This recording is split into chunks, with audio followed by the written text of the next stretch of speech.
నేడే ఉపరాష్ట్రపతి ఎన్నిక. సిపి రాధాకృష్ణన్, జస్టిస్ సుదర్శన్ రెడ్డి మధ్య పోరు.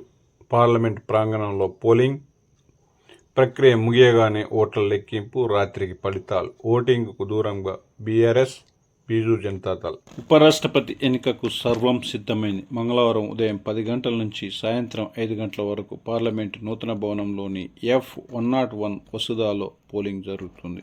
6 గంటలకు ఓట్ల లెక్కింపు చేపట్టి రాత్రికి విజేతను ప్రకటిస్తారు. పార్లమెంటు ఉభయ సభలకు ప్రాతినిధ్యం వహించే మొత్తం సభ్యుల సంఖ్య 788. అయినప్పటికీ 7 స్థానాలు ఖాళీ కావడం వల్ల ప్రస్తుతం 781 మంది సభ్యులు ఉన్నారు. పోలింగ్లో పాల్గొనడం లేదని బీఆర్ఎస్కు చెందిన 4 ఎంపీలు, బిజూ జనతాదళ్కు చెందిన 7 ప్రకటించారు. ఆ ప్రకారం 386 ఓట్లు దక్కించుకున్న వారు విజేతగా నిలవనున్నారు. ఎన్డీఏకి 425 మంది సభ్యుల బలం ఉంది. వైఎస్ఆర్సీపీ, ఇతర పార్టీల మద్దతు కలిపితే ఆ సంఖ్య 438కి మించే అవకాశం కనిపిస్తుంది. ప్రతిపక్ష కూటమి అభ్యర్థి జస్టిస్ బి. సుదర్శన్ రెడ్డికి 314 మంది ఎంపీల మద్దతు ఉంది. ఈ సంఖ్య పెద్దగా మారే సూచనలు లేవు.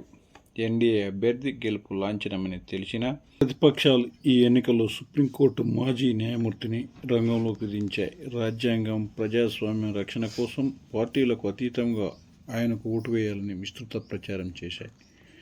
ఎన్డీఏ అభ్యర్థి సిపి రాధాకృష్ణన్ హడావుడి లేకుండా తన పని తాను చేసుకుంటూ వెళ్లారు.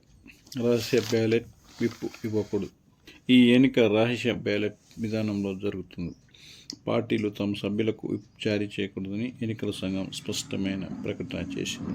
ఎంపీలు తమకు నచ్చిన అభ్యర్థికి ఓటేసే అవకాశం ఉన్నప్పటికీ అందరూ ఇప్పటికే పార్టీల వారీగా మద్దతు ప్రకటించారు. ప్రతిష్టాత్మకంగా తీసుకొని కూటమి బయట ఉన్న వేర్వేరు పార్టీలు ఎంపీల మద్దతు కూడగట్టే ప్రయత్నం చేసింది. ఇరు కూటములు గత 2 రోజులుగా ఎంపీలందరినీ ఢిల్లీకి రప్పించి ఓటింగ్కు సమాయత్తం చేశారు. ఐక్యతను చాటేలా సోమవారం పార్లమెంటు పాత భవనం సముదాయంలో విపక్ష కూటమి నేతలు సమావేశమయ్యారు. సైద్ధాంతిక పౌరులు అంతరాత్మ ప్రబోధానుసారం ఓటు వేయాలని పిలుపునిచ్చారు.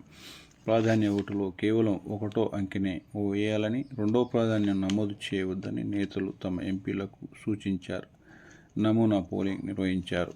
కాంగ్రెస్ నేతలు నసీర్ హుసేన్, మాణికం ఠాకూర్, తృణమూల్ నేత శతాబ్ది రాయ్లను ఎన్నికల ఏజెంట్లుగా నియమించారు. కాంగ్రెస్ నేతలు సోనియా గాంధీ, మల్లికార్జున్ ఖర్గే, ఇతర విపక్ష నేతలు శరద్ పవార్, టీఆర్ బాలు, అఖిలేష్ యాదవ్ తదితరులు పాల్గొన్నారు. ఎన్డీఏ పక్షాలు కూడా కూటమి ఎంపీలందరినీ ఢిల్లీలో మోహరించి పోలింగ్ సమయంలో జాగ్రత్తల గురించి వివరించాయి.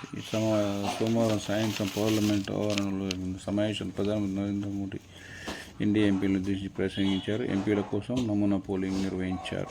తెలంగాణ ముఖ్యమంత్రి రేవంత్ రెడ్డి, టీడీపీ జాతీయ ప్రధాన కార్యదర్శి, ఏపీ మంత్రి నారా లోకేష్ తమ ఎంపీలను సమన్వయపరిచే కార్యక్రమం చేపట్టారు. పోలింగ్లో తీసుకోవాల్సిన జాగ్రత్తలపై వారితో చర్చించారు. 2022 ఉపరాష్ట్రపతి ఎన్నిక ఎంపీలు ఓట్లు వేశారు. ఎన్డీఏ అభ్యర్థి జగదీష్ ధన్కర్ 528 ఓట్లు, ప్రతిపక్ష కాంగ్రెస్ అభ్యర్థికి 182 ఓట్లు దక్కాయి.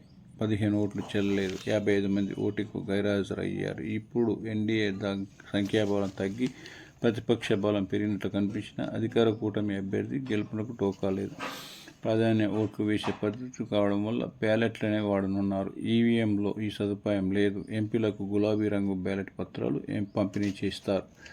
తమ ప్రాధాన్యం ప్రకారం ఆయా అభ్యర్థులకు ఓట్లు వేయవచ్చు. నచ్చిన అభ్యర్థి పేరుకు ఎదురుగా గడిలో 1 అంకెను వేయాలి. తదుపరి ప్రాధాన్యం ఇచ్చే అభ్యర్థి పేరు ఎదురున్న గడిలో 2 అంకెను వేయాలి. ఎన్నికల సంఘం సమకూర్చే పెన్నునే దీనికి ఉపయోగించాలి. అభ్యర్థులిద్దరికీ సమానంగా ఓట్లు వస్తే అప్పుడు మాత్రమే 2వ ప్రాధాన్య ఓట్లను పరిగణలోకి తీసుకుంటారు.